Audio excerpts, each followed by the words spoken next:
In this example, we are going to create an amortization schedule. An amortization schedule is an itemized breakdown of the payments showing how much of the payment goes toward the interest and how much goes toward the principal. But before we can create the schedule, we need to determine what the installment payments will be. So for this problem, it says, Colin just proposed to his girlfriend. The engagement ring that he purchased cost $4,500. The jeweler financed the ring with a loan at 7.6% annual interest compounded monthly with monthly payments for 6 months. Write an amortization schedule for the loan. And of course, the first thing we're going to do is we have to determine the payments. So in order to determine the installment payments, we're going to use the installment equation here. That's 1 plus r over n, p times 1 plus r over n to the nt, and that's going to be equal to d times e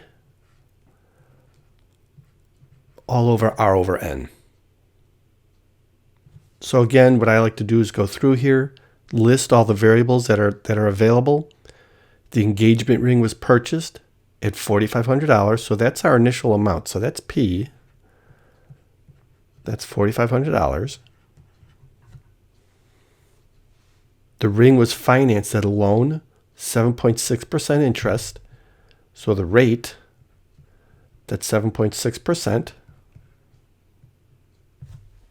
It's compounded monthly. So the number of compounds is 12. With monthly payments for 6 months. So the time, don't forget, time always has to be in years, but it's only 6 months, so this is half a year. Right? There we go. And again, now that we have this, the first thing we're going to do is we're going to determine E. E is the effective rate. E is going to be equal to 1 plus r over n to the n times t power. Don't forget, this is a rate. That's a per 100, so then we have to subtract out the 1. Most of the calculations that we need are built into E. So we always do that first. So then E, that's equal to 1 plus the rate, 0.076.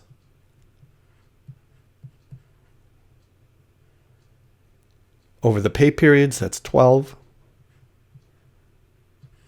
Raise it to the 12 times t, and t is a half a year. So we'll put in the 0.5. There we go. Minus 1. Now I'm going to determine the 0.076 over 12 because we're going to need it for this portion here of the equation. So 0.076. Divide that by 12.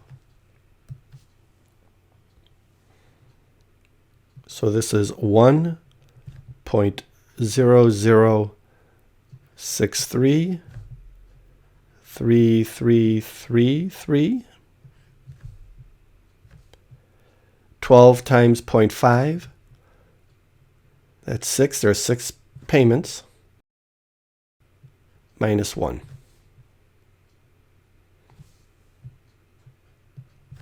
So we'll take 1.00633333, and I'm going to raise that to the 6th power.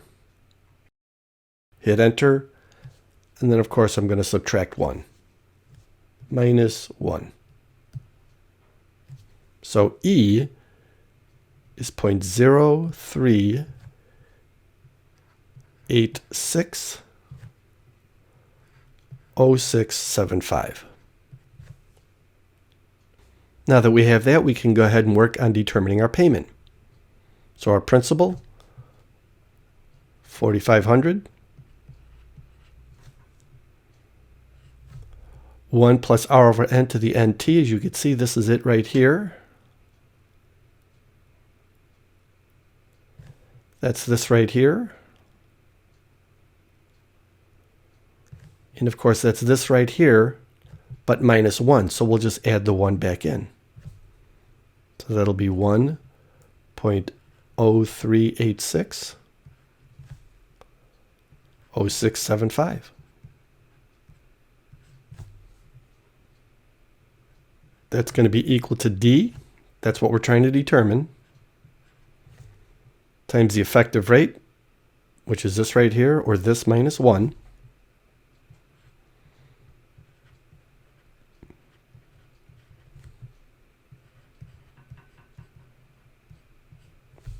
And then we divide that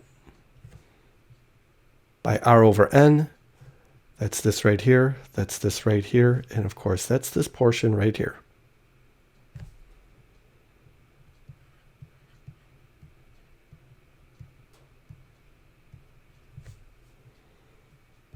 So now I could take the $4,500, multiply that to 1.03860675.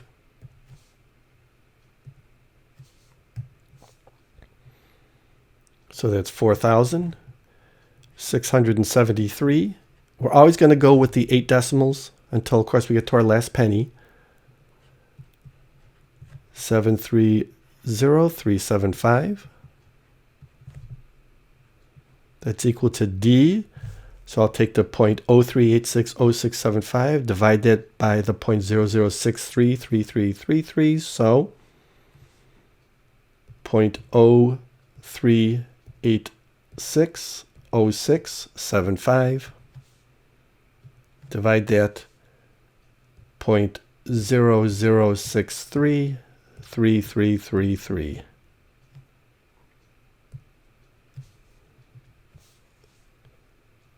So this is 6.09580584.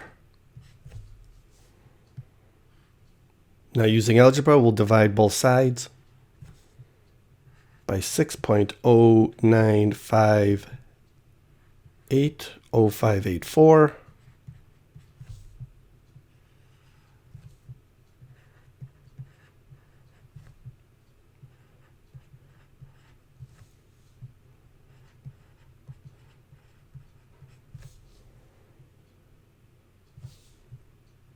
These will cancel. Now I could take the 4,673.730375. And this is what I'm going to do. I'm going to divide, but rather than have to type this all back in right here, I'm just going to divide. I'm going to do a second answer and then hit enter. So then the payment, D, that's going to be $766.71. So this is what Colin is going to have to pay every month for 6 months in order to pay off the engagement ring. So now what we're going to do is we're going to make an amortization schedule to show you the breakdown of where the payment goes. Now, every amortization schedule has 4 components. That's the payment, which we already found is going to be $766.61. The interest, the principal,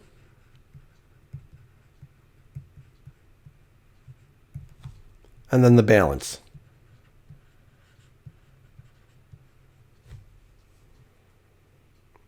We know that the payment, again, it's going to be $766.71. I'm just going to mark this as the first payment, second payment, third, fourth, fifth, and then sixth. And each one of these payments is going to be the same. That's the whole idea. This is what Colin has to pay every month.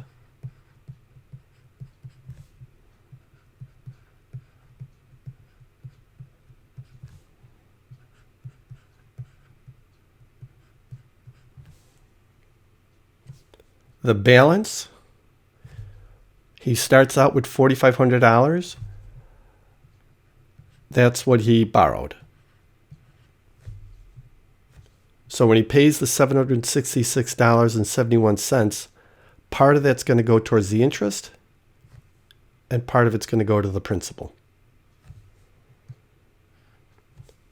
Up here, this is R over N. This is the compound. Don't forget, this is a monthly compound. And that's the 0.076 divided by 12, the number of pay periods in a year. And we found that that comes out to be 0.00633333. So we want to know what part of $4,500 is this. So we take our $4,500 and we multiply it to the compound.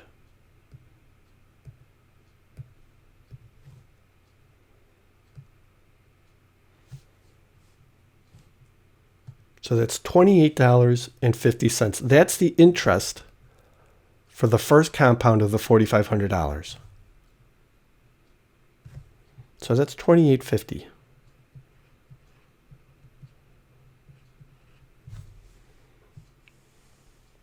We then subtract the $28.50 from the $766.71, and then the rest goes towards the principal. So we subtract $28.50 from $766.71, so we'll do that. $766,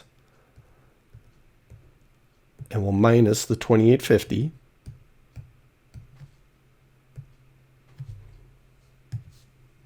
So then the rest, $738,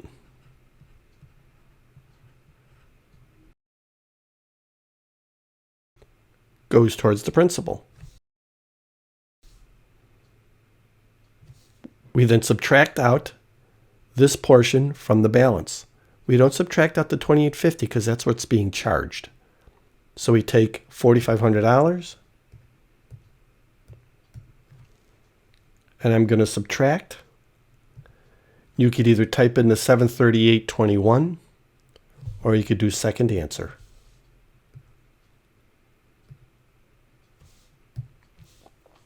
That leaves a balance of $3,761.79. The process then repeats. What part of this is the compounding? So I take the $3,761.79, multiply it to here. So we'll do that. I'm just going to go times 0.00633333, hit enter, $23.82.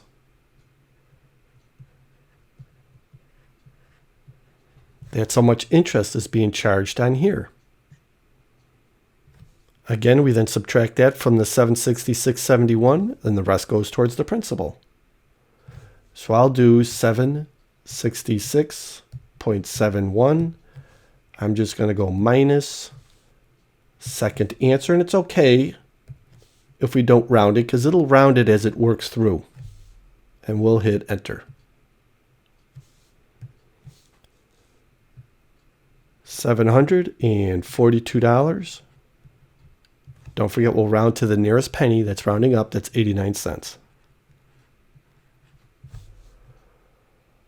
We then subtract that. We don't subtract the interest because interest is what we are being charged. We'll subtract this. $3,761.79, and we'll subtract $742.89.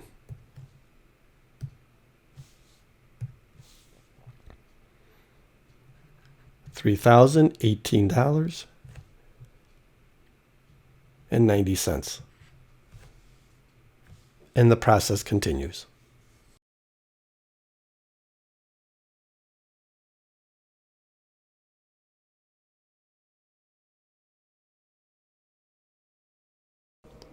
Now, a couple of things to point out.